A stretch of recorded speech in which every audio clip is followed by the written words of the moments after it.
Hoy en este vídeo te voy a hablar de la ansiedad. ¿Cuál es el trastorno de la ansiedad generalizada? Eh, ¿Qué síntomas tiene? ¿Qué causas? ¿Cuáles son un poquito sobre las causas neurológicas del trastorno de la ansiedad? ¿Cuáles son los tratamientos oficiales y qué cosas son las que tú puedes hacer para mejorar tu ansiedad? Yo estoy segura de que, sobre todo después de la pandemia, habrás escuchado que todo el mundo está como más ansioso. Sabemos que es uno de los tres trastornos que afectan a la población en mayor, con la depresión, el estrés y la ansiedad. Por eso le voy a dedicar hoy un vídeo específico para la ansiedad. No quiero que sea muy largo y sobre todo es importante decir que hasta la fecha España es prácticamente el líder de Europa en consumo de ansiolíticos por persona. Esta es una triste estadística. Pero vamos a ver, ¿qué es el trastorno de la ansiedad? Pues seguramente conoces a personas que suelen decir cosas como estas. Pues yo que sé, cualquier profesional, cualquier médico que está continuamente preocupado por si diagnostica bien a los pacientes o un profesional que está haciendo su trabajo, pero cada vez que le llama por teléfono piensan que es un superior que le va a decir que está trabajando mal. Eh, o que está preocupado continuamente por si está haciendo bien su trabajo, por si el usuario, la persona, el paciente que le está, con el cual está trabajando, pues si lo está haciendo bien o tal, un estado de preocupación continua, ¿no?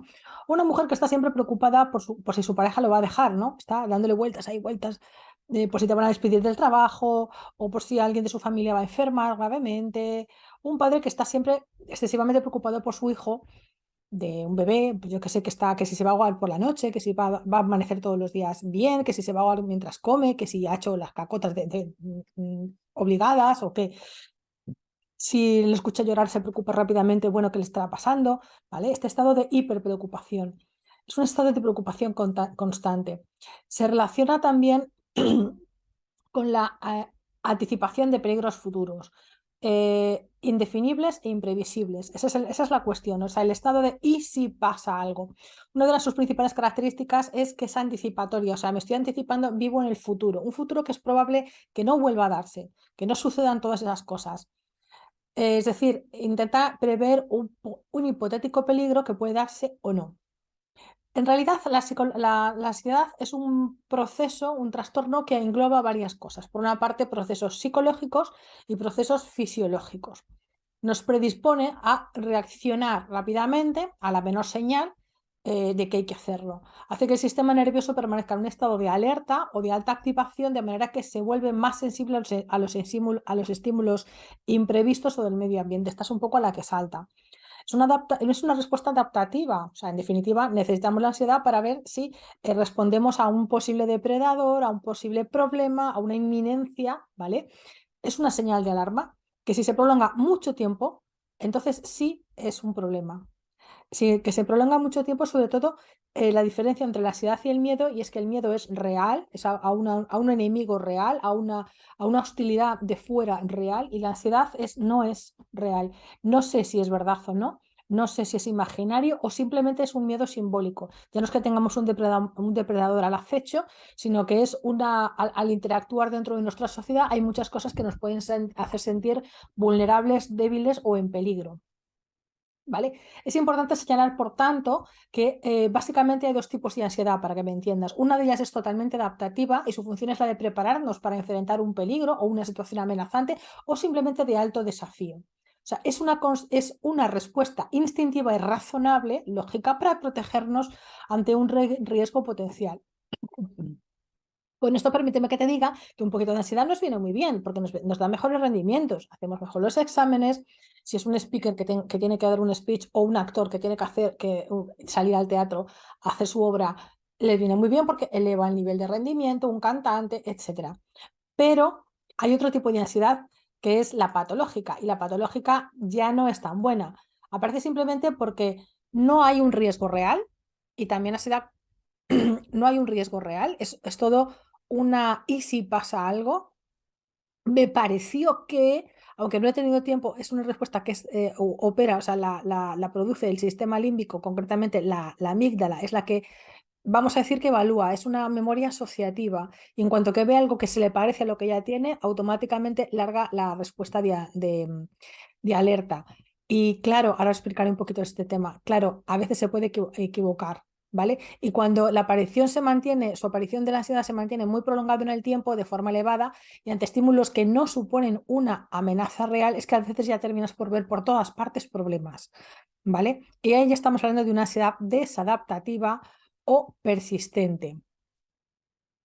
Las personas que sufren este trastorno siempre esperan que las cosas salgan mal y no pueden dejar de preocuparse por la salud, por el dinero, por la familia, por el trabajo, por la universidad, por lo que sea.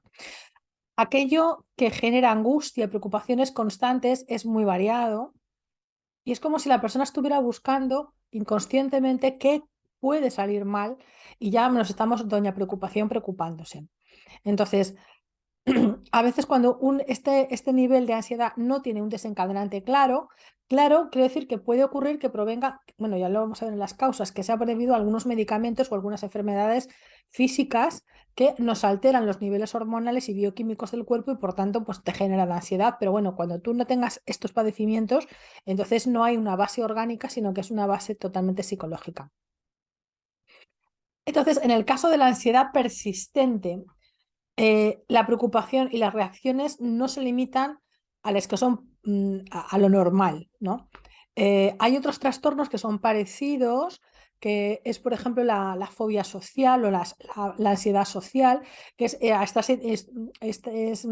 ansiedad cuando estoy en situaciones sociales. Por ejemplo, puedo tener la idea de, ¿y si meto la pata? ¿Y si me humillan en público? ¿Y si no estoy adecuado a lo que no doy la talla para estar en este lugar o en este sitio público, ¿no? O hay otra cosa que se llama trastorno del pánico, que se puede confundir con ansiedad, que es un momento crítico y puntual en donde hay una subida y parece que te quedas sin aire, ¿vale?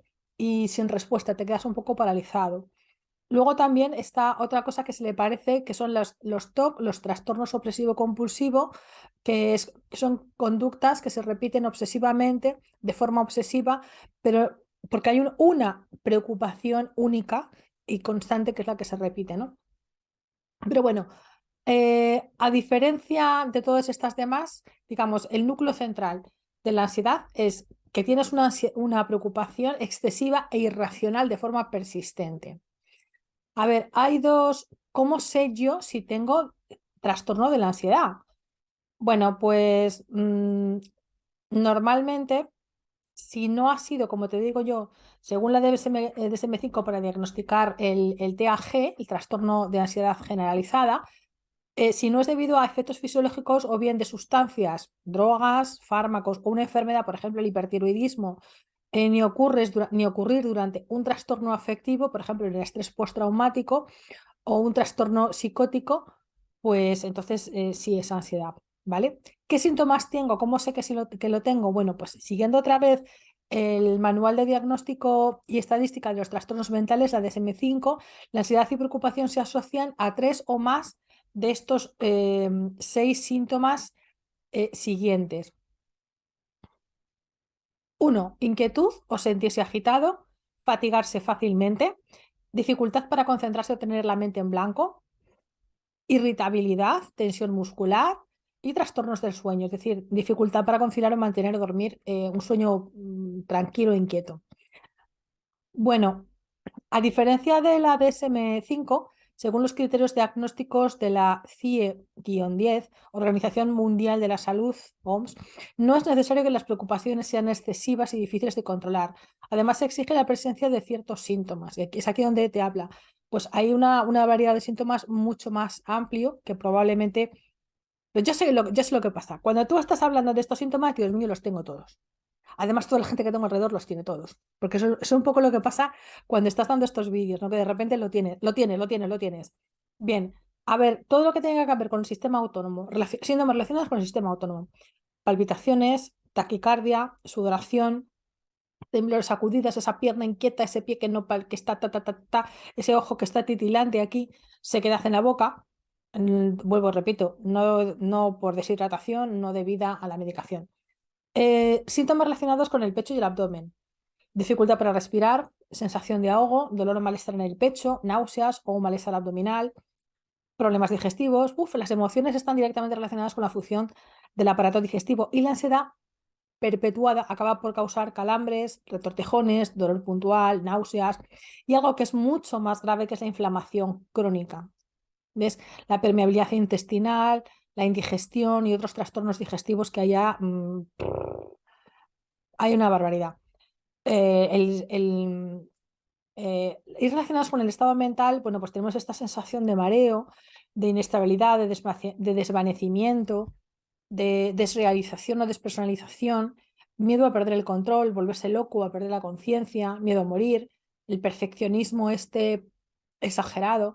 A ver, cuidado, tengo que hablar que la ansiedad por perfeccionismo suele ocasionar, entre otras cosas, dificultad para acabar los proyectos, tener un comportamiento muy rígido y muy controlador, y además suele ir asociada a una autocrítica muy dura y acompañada de una fuerte inseguridad por no sentirnos suficientemente buenos e incapaces de controlarlo todo.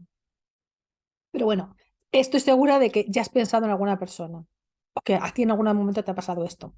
Vale, a ver, en general, ya sabes un poco, pues bueno, tensión a nivel de músculo esquelético, tensión muscular, sensación de hormigueo, molestias musculares, inquietud o incapacidad para relajarte, sentimiento de estar al límite o bajo presión, o mucha tensión mental, sensación de un nudo en la garganta y dificultad para tragar. Y luego, bueno, pues ya es lo de siempre, ¿no? Unos síntomas más inespecíficos son la respuesta exagerada a pequeñas sorpresas o sobresaltos, esa sensación de estar siempre con los nervios de punta y es difícil, y esa sensación de tengo que estar siempre pensando en algo, o sea, esa incapacidad de serenar, calmar y enfocar la mente, ¿vale? Bueno, los de el manual de diagnóstico CIE/10 te dice que con 4 de estos 22 síntomas ya se puede decir que tienes ansiedad. ¿Pero por qué? ¿Qué lo causa? A ver, no, igual que en los demás trastornos, no hay una única causa, sino de que hay muchas. A ver, las principales: puedes tener una predisposición genética a experimentar ansiedad y estrés. Puedes haber experimentado una vivencia, un evento traumático, ¿vale? Factores de personalidad. Hay la gente que tiene un perfil más tímido, con la autoestima más baja, pues tiene más, por temor a la imagen que estás dando, por etcétera. Por ejemplo, pues bueno, tiene más facilidad para ser ansioso. Factores de género. Las mujeres presentan habitualmente más TAG con mayor frecuencia. Y luego se presenta como parte de otros trastornos mucho más complicados y más complejos, como la depresión, como el estrés crónico, el burnout, etc. Bien, ¿cuáles son las bases neurológicas del trastorno de ansiedad generalizada? Bueno, pues voy a ser muy breve en este tema, no me quiero extender porque no es, digamos, el núcleo de esto.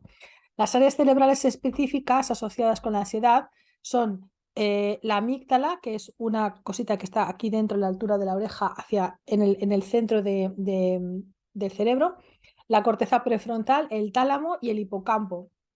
Son las partes, digamos, que intermedian la respuesta de miedo, adaptativas o bien patológicos.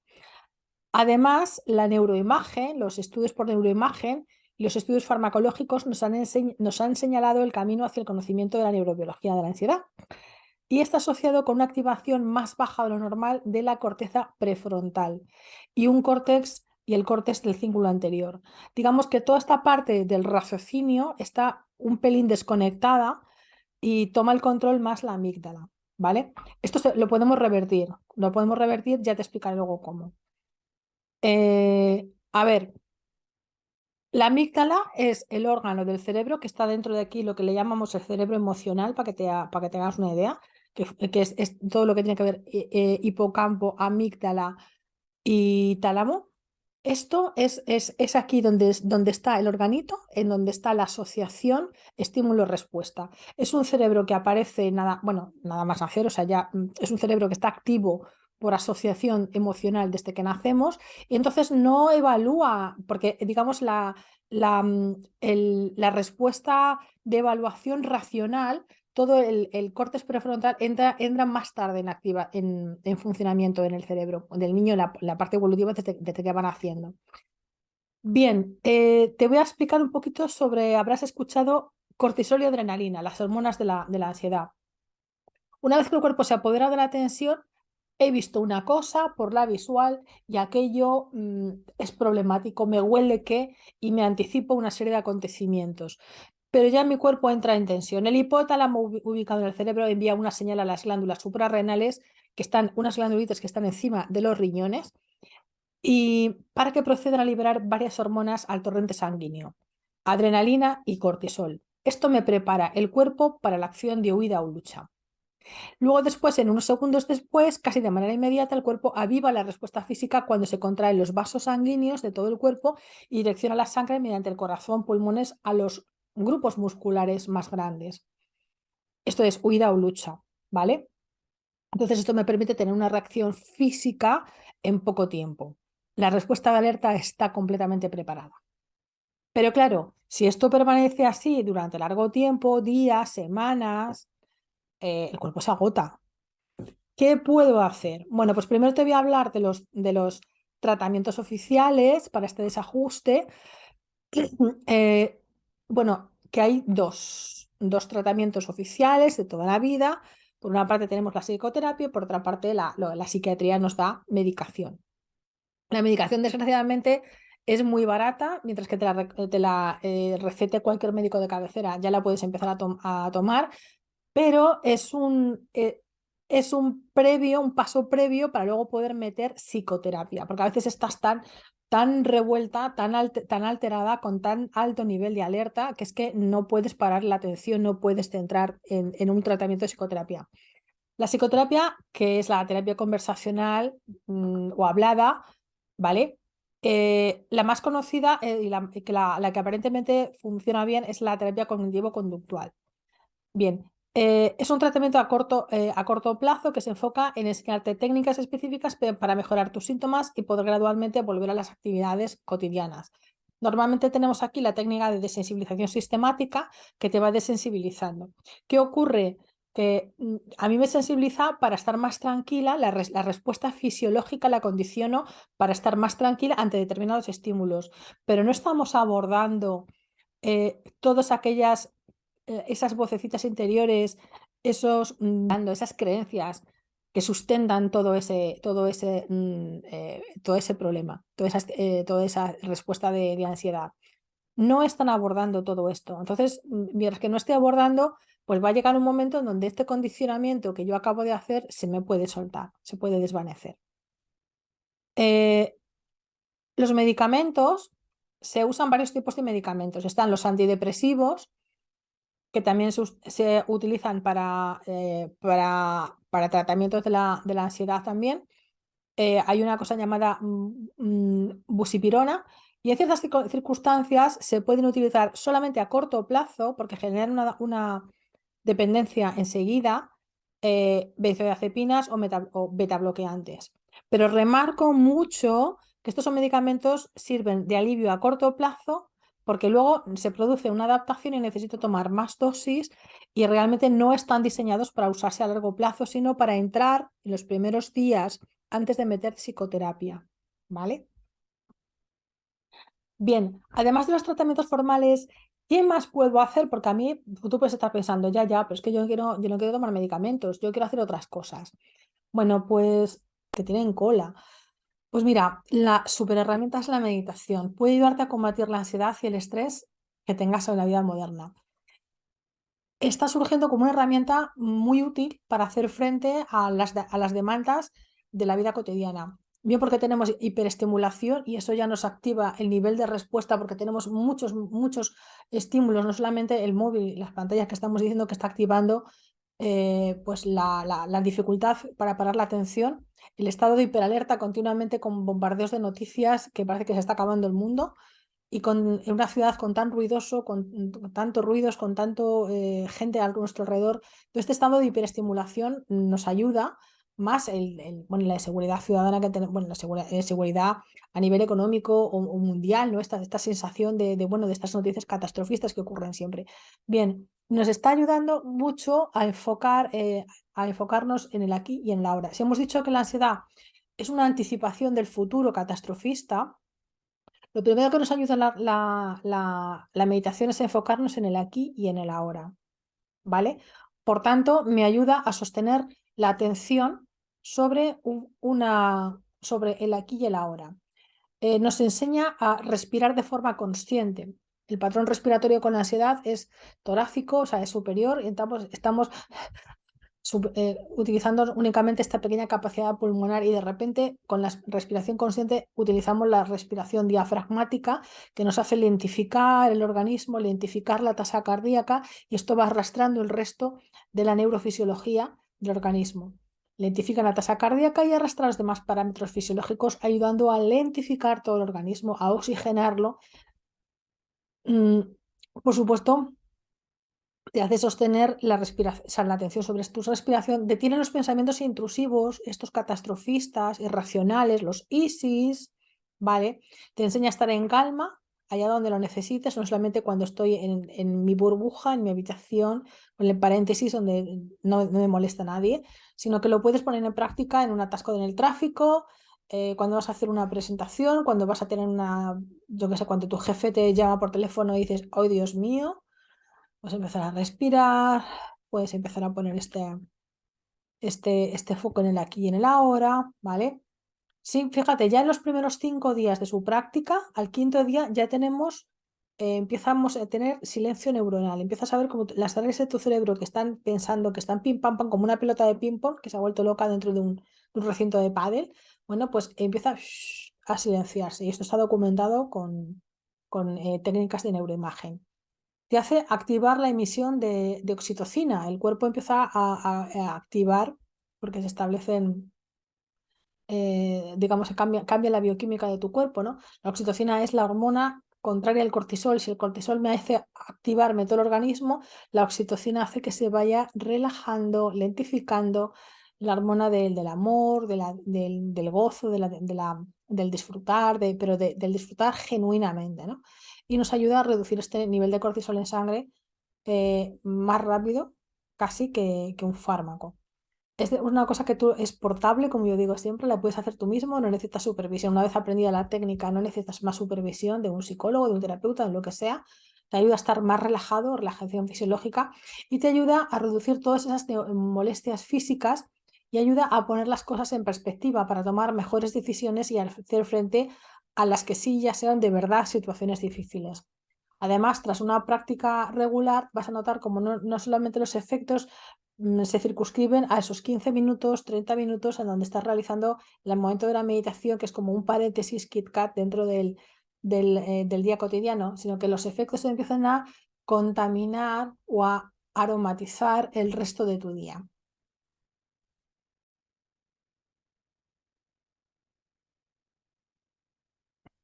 Lo que te diría yo, fundamentalmente, hay muchas cosas que puedes hacer. Yo recomiendo siempre meditación y ejercicios que son lentos y al ser lentos se genera una bioquímica cerebral y corporal que me ayuda a controlar la ansiedad, ¿vale?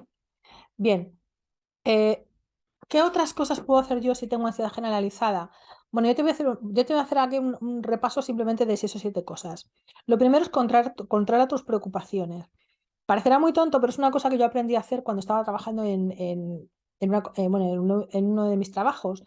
Es como, bueno, yo tengo tiempo para pensar en este problema de tal a tal hora, porque luego me tengo que dedicar a otros asuntos y tengo que estar plenamente concentrada. Entonces me dedico a pensar, agendo, voy a pensar en este asunto, en este sitio y a tal hora. Y después lo aparto de mi mente, no le dedico más tiempo, ¿vale? Para mí, una de las principales y más importantes es respirar. La respiración consciente es un poderoso regulador de la ansiedad. La respiración abdominal o diafragmática, lenta y consciente, porque el proceso bioquímico que se empieza a generar, la respiración es la única cosa que yo puedo utilizar, que yo puedo dirigir de forma consciente. Yo no puedo dirigir conscientemente, baja la tasa cardíaca, pero el momento que empiezo a respirar lento, bajo la tasa cardíaca y los parámetros fisiológicos son arrastrados por la respiración. Entonces, todo el cuadro fisiológico de la ansiedad baja. Otro elemento también fisiológico que a mí me gusta mucho trabajar con él es el hacer ejercicio de forma regular. A ver, Sobre todo cardio, pero si el cardio no te mates a hacer cardio, no se trata de reventar o morir, de hasta la extenuación, no. Me refiero a ejercicios lentos como el tai chi o el yoga, ¿vale? Yo sé que también hay yoga que es muy rápido, me refiero a un hatha yoga, como mucho a un vinyasa, ¿vale? O sea, yogas que son suaves, ¿vale? No me refiero a ponte a hacer acroyoga. Hombre, si tienes nivel y forma física y ya llevas un cierto nivel de yoga, desde luego ya voy recomendando niveles de yoga superiores. Si no, empieza por lo básico. Porque son unas actividades que generan mucha oxitocina, que es la hormona que regula el cortisol, disminuyendo su cantidad de sangre. La gente cuando está ansiosa tiende a dejar de hacer ejercicio. Y hay otros perfiles que es gente de hacer, que todavía hacen más ejercicio hasta caer redondos. Y normalmente se pone a hacer ejercicios muy rápidos, muy demandantes, que lo que activan es otra vez más cortisol en sangre. Venga, vamos a recargar más el flujo sanguíneo con más cortisol. Y entonces, mientras estás haciendo ejercicio, vale, bien, pero el momento que paras, es como no puedo parar, no puedo parar, no puedo parar hasta que caigo rendido por agotamiento. Y esto me está estresando más el cuerpo y me va a generar al final pues más necesidad, bueno, se produce un círculo ahí vicioso. Cuatro, otra de las cosas muy, muy, muy, muy importantes es dormir las horas necesarias. Y tú me vas a decir, vamos a ver, Mónica, que tengo insomnio, que no puedo dormir. Bien, con el insomnio hay muchas cosas que se pueden hacer. Desde luego y desde ya, te digo, tienes que tener rutinas o rituales antes de dormir. 2 horas antes tienes que dejar hacer las siguientes cosas. Importantísimo. Si no estás en casa, incluso diría yo que 3 horas antes entra en casa. Si tú sabes que te tienes que ir a las 12 a dormir porque te levantas a las 6 o las 7 de la mañana para tener 6 7 horas fijas de poder dormir, tienes que entrar en casa 3 horas antes. Entrar en casa, soltar el mundanal ruido de ahí fuera, cambiarte de ropa, cenar ligero, ya estamos hablando de 2 horas antes de irte a dormir, y 2 horas antes de dormir es apaga luces o baja la intensidad de las luces que tengas en tu casa, pon unas de menor intensidad, o luces indirectas, para que se pueda activar la melatonina, que esa hormona ya nos va a incidir, hace que el sistema nervioso parasimpático actúe, que es el relajoso, el que nos relaja, y se vaya apagando el simpático. Por supuesto, tiene que decir, tiene apagar o silenciar el móvil, todo lo que tenga que ver con pantallas se dejan para mañana. Por supuesto, dejas de hacer ejercicio 2 horas antes y por favor déjalo todo preparado para mañana, todos los enseres, la ropa que te vayas a poner, la mochila, la cartera, la carpeta, las agendas, etcétera. Otra de las cosas que tienes que hacer 5 es evitar todos los excitantes. La cafeína, la teína, la taurina, todas estas sustancias, caca, fuera, se han acabado. Por supuesto, 6, nada de alcohol, de drogas, nada que toque el sistema nervioso. O sea, es que tú ya no puedes volver a tocar nada de todo esto. Yo sé que hay gente que tiene unos trabajos muy demandantes y donde tienes que estar como full, como arriba del todo. Pero no, no, a veces también tenemos que tomar otras decisiones. Esto nos lleva literalmente a 7, a confrontar y reacondicionar las cosas que nos hacen sentir con ansiedad. Eh, a veces tenemos que trabajar sobre esta respuesta, la respuesta que nosotros tenemos ante los obstáculos de la vida, ¿vale? Nos tenemos que plantear que hay personas que tenemos tendencia a querer controlarlo todo, a querer el perfeccionismo, el excesivo necesidad de control. Bueno, pues es- eh, esto nos puede llevar a tener un nivel de activación siempre muy alto. Por contra, hay otras personas, otros perfiles, que tienen muchas veces un sentimiento de impotencia. No voy a ser capaz, yo no sirvo para nada, baja autoestima.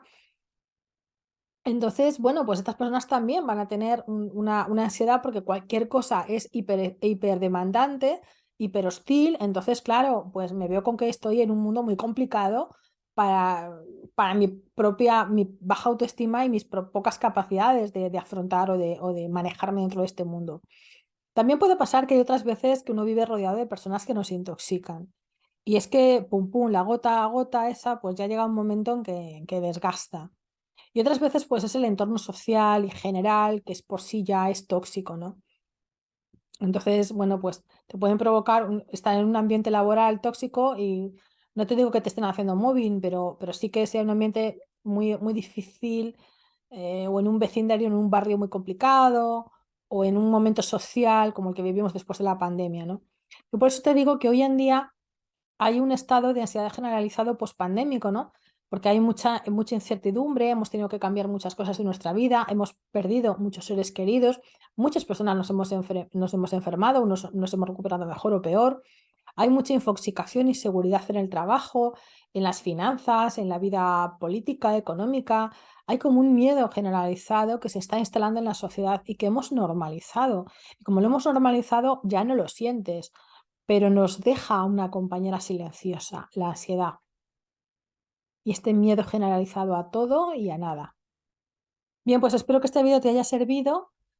Cualquier cosa, déjalo en comentarios por aquí y trataré de contestarte. Gracias.